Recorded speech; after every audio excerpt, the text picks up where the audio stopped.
Hello, world. Thank you for joining us at Two Grumpy Old Men podcast. My name is Tim Bagwell, and the other grumpy old man is My name is Rich Garling. Rich. What are we talking about today? Well, Tim, we got a bunch of topics to talk about today. And I want everybody to know that Well, in this podcast, what we want to do is we try to break down policies that shape our lives. Okay, but hopefully we do it without all the noise. So today I'm going to unpack hopefully something that's very touching to everybody. It touches everything. Your every car, kitchen, remodel across America. Inflation fueled by tariffs. Now, it's what I call the tariff tornado.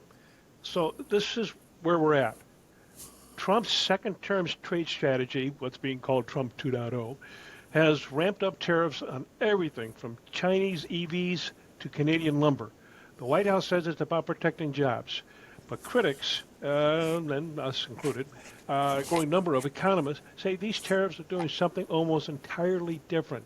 They're stoking inflation.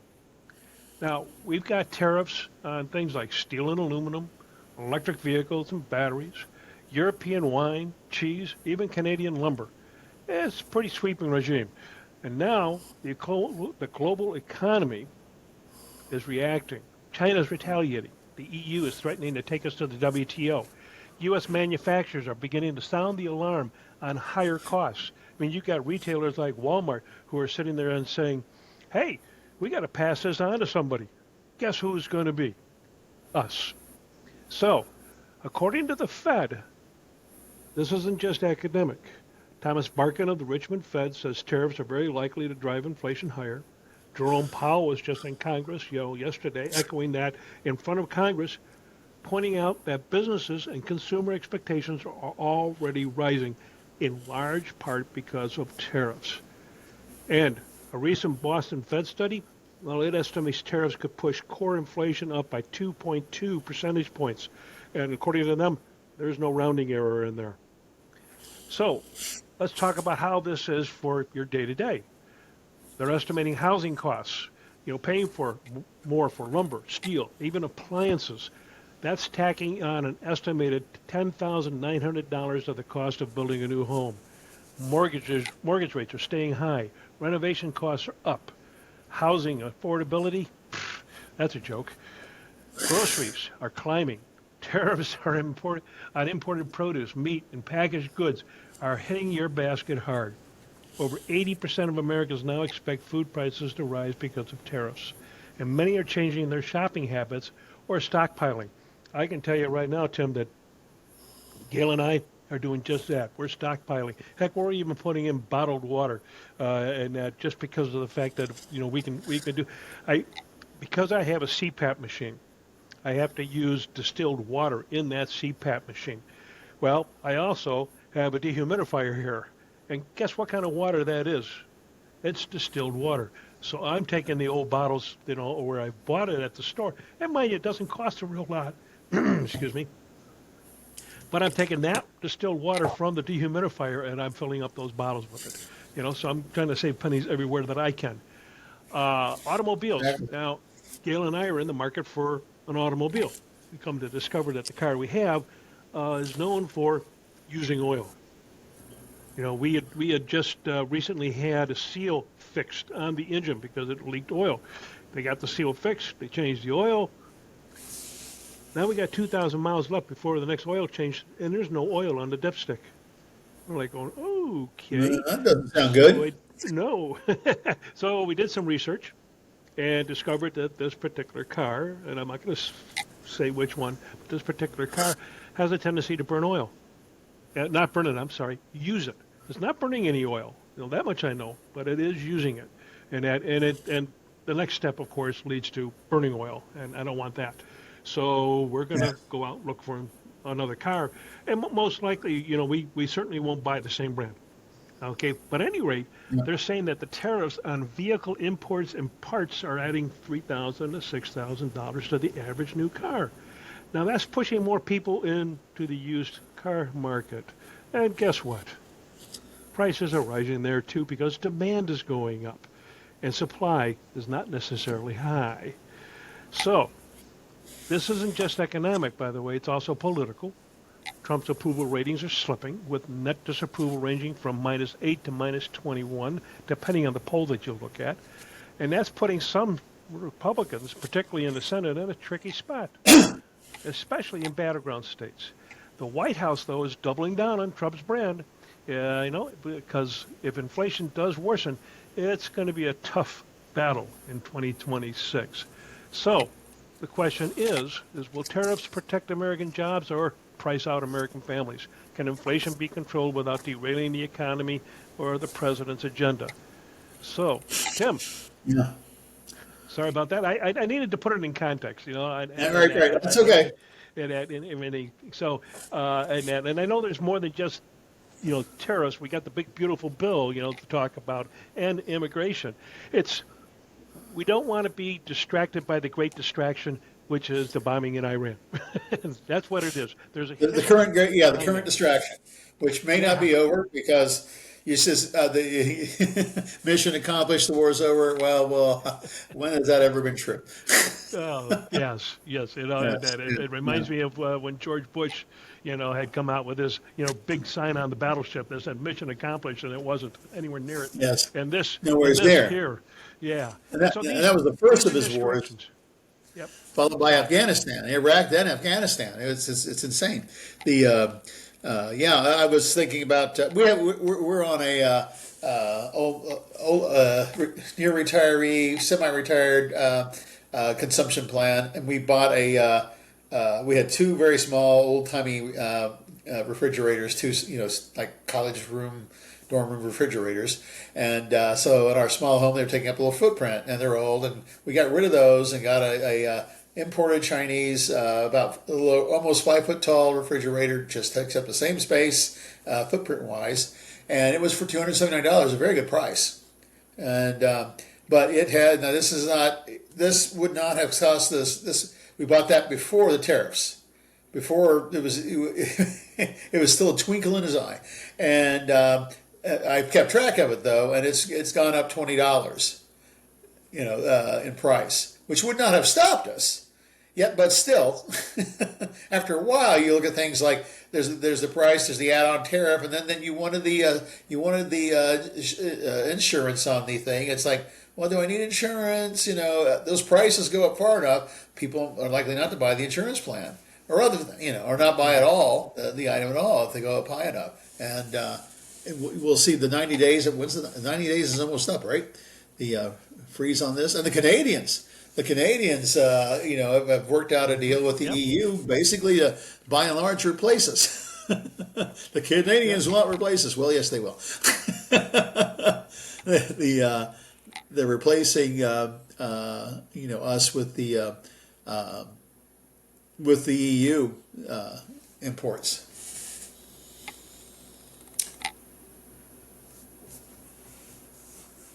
Rich, we appear to be frozen.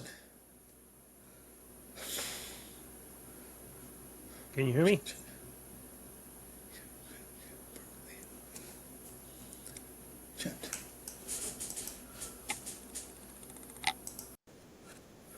Okay. All right, that's where your commercial will be inserted when we're really making good.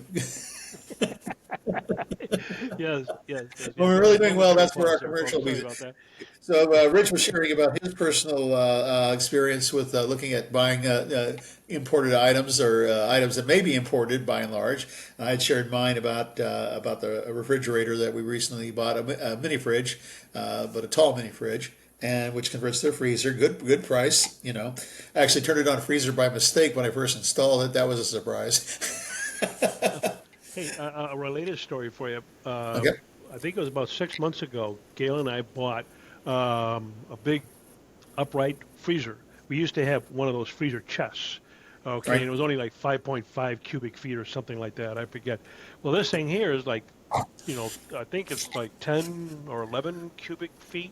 It's a fairly good size freezer. And the whole reason we bought it was so that we could, when things go on sale, since again, we're retired, so we have to go into a different mode of spending and everything. And now I have this huge freezer that actually has a smaller footprint because it's upright than the chest, Right. has. And in the meantime, I'm trying to sell the chest, to get rid of it and everything. But but it's nice because we can pack all kinds of things in there and stuff that we use on a fairly regular basis. And so so And the that's freezer that's prices kind of tend to in be there. reasonable. The freezer prices tend to be reasonable because they're a simple model. It's a simple, freeze. Yeah, And exactly, yeah, exactly. right. So Not like all the bells and whistles of your stand-up refrigerator with the the yeah, ice yeah. maker. Yeah, yeah, yeah, Yeah, yeah. yeah. So, Yeah. so basically, back, we're seeing economic hits, just on things we're trying to buy, in general, with groceries or appliances and things like that. And that we're having a window replaced here at the house, and that, and that's going to cost us an arm and a leg, to do that. I've had, okay, the place that I used to work at. Okay, all of the products that they pretty much sell are from China. Right. So when he put that 30% tariff on automatically, uh, that hit hard. Then when he threatened 130%, and then turns around and backs out from that and keeps it at 30%. I'm sorry, but the 30% still hit hard. You're right. 130%, whatever, and it may end up, killing the company Well, because us as consumers, a place that sells certain things that we may buy. I know who you're talking about, but I don't want to give it away. right, Small items that are bought on the fly, or maybe there are collectors that buy things, but the consumer is not going to be so much hit as the retailer is going to be hit. well, As, they were already asking if they're asking people to spend their last nickel on a collectible item, okay, and it was already expensive. Now it's going to be even more expensive because there's no way that this company can afford to absorb that. But the point of what's happening as a result of these tariffs, they've let go. What was it? Somewhere in the neighborhood in the last month, they've let go somewhere in the neighborhood of 80 to 90 people. Over 10% of their workforce so far has been laid off right, because of the fact that the sales are down. They right, had to stop a major. They had to stop a major, major upgrade platforming. They were going from a homegrown mainframe business management system to SAP, and as we know, SAP takes a while and it's expensive. Okay, and they basically after what was it? It's been 6 7 years that they started this project, and they had to drop it. Literally had to drop it because they could no longer pay for it.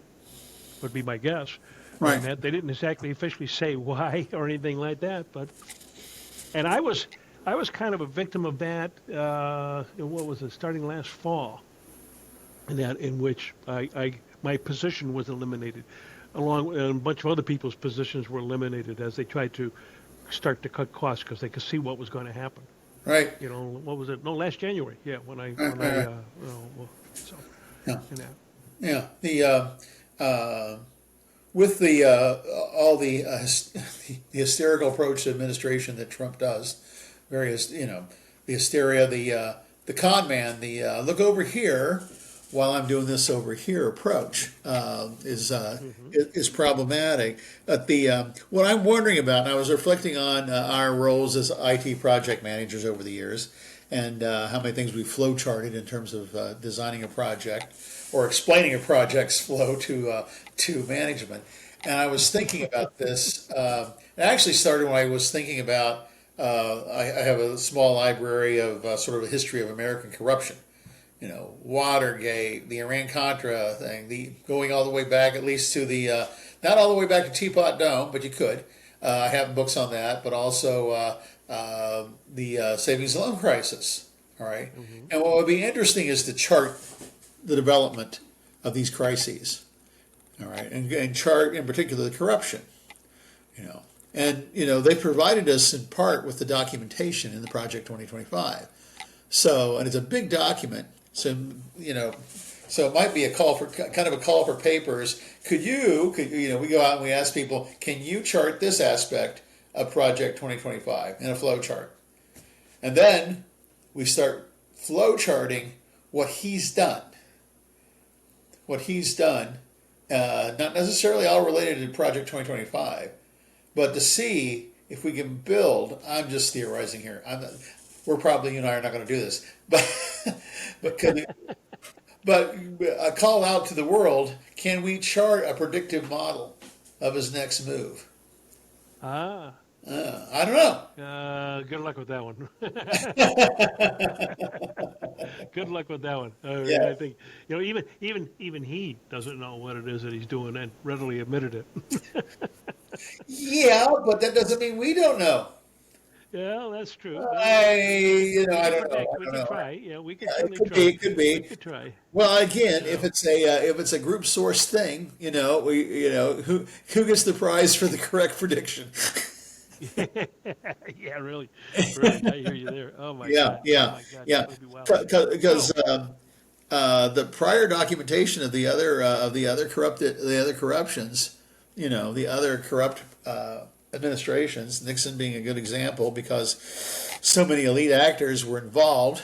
In the operation. I mean, some of the Teapot Dome involved a lot of external actors, but it did involve at least one federal official being, impeached. Was he impeached or I can't remember. He was put in jail though, or something along those lines. yeah, he went to court. He got, Yeah, but that's something. Yeah, we'd have to do some research on yeah. exactly what Well, happened actually, there. it's more of a put out a call for research. Is what. Yeah. But yeah, it's how can that? Because one of the problems the Democrats have, one of the advantages the Democrats have is that, fortunately, the people seem to be lifting them up. They aren't really lifting themselves up. There's a few actors in there, and the recent mayor's race in New York, I'm jealous of that guy at 33 years old being mayor of New York, Yeah. and being a I wish Democrat. him the best of luck. Exactly, and as a democratic socialist, I think it's a great event, and so people like him and AOC, they're having an effect.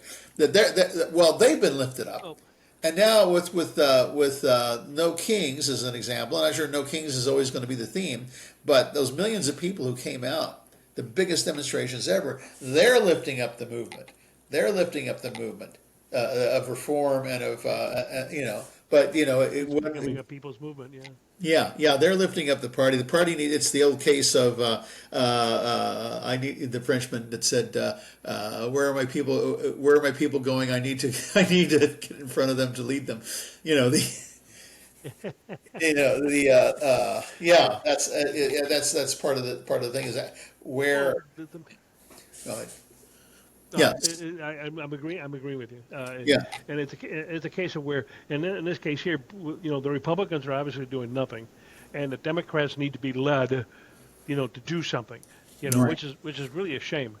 I've been a lifelong Democrat, and I am sorely disappointed Yeah, in my own party yeah. because of the fact that they're really not doing anything. Did you see the list Cheney list of things that she felt that that No, they should do? Oh yeah, she came out with a whole it's holding hearings. Let's put it this way. oh, like a shadow government More kind of. Yeah, well, if the Republicans were able to do what they did in order to get into power, why is it that the Democrats can't do that? Yeah, Why? Because we're too polite. exactly. And I Well, find that to be, and I well, don't mind being polite, but that's really irritating. well. Here's the thing. Here's the thing, because I've thought about, and that's that. What are the Democrats willing to do to the people who attempted to overthrow the government of the United States and the Constitution? What are they willing? Are they willing to do what needs to be done? Putting people, arresting people, indicting people, arresting people, putting them on trial for this bold attempt to destroy the social contract that is the Constitution. Yeah. Essentially, that's it. There's a Yep. social contract, Well, and now they're it's going to have to come up with all kinds of new charges against these people because of the fact that Trump pardoned them all. And in fact, it wouldn't surprise me, by the way, if a lot of these people are the ones that are behind the masks for ICE. Oh, now what? Oh, we're okay. We're okay. What?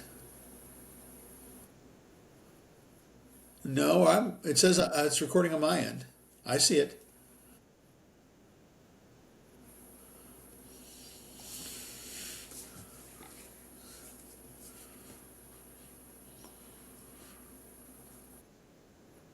Yeah.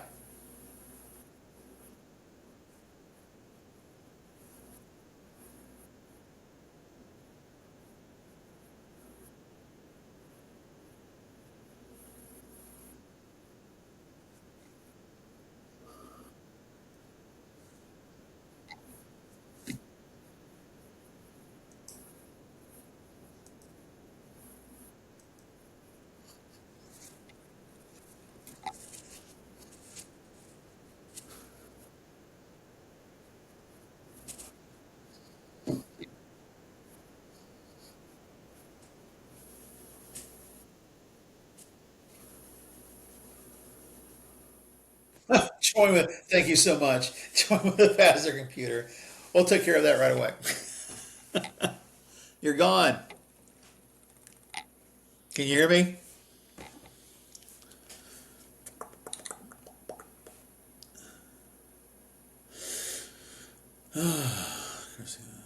Spring schedule. Wow. Okay, wait one moment, please. Okay, you still here? Please, one moment, please. Well, Rich, that looks like it's it for today.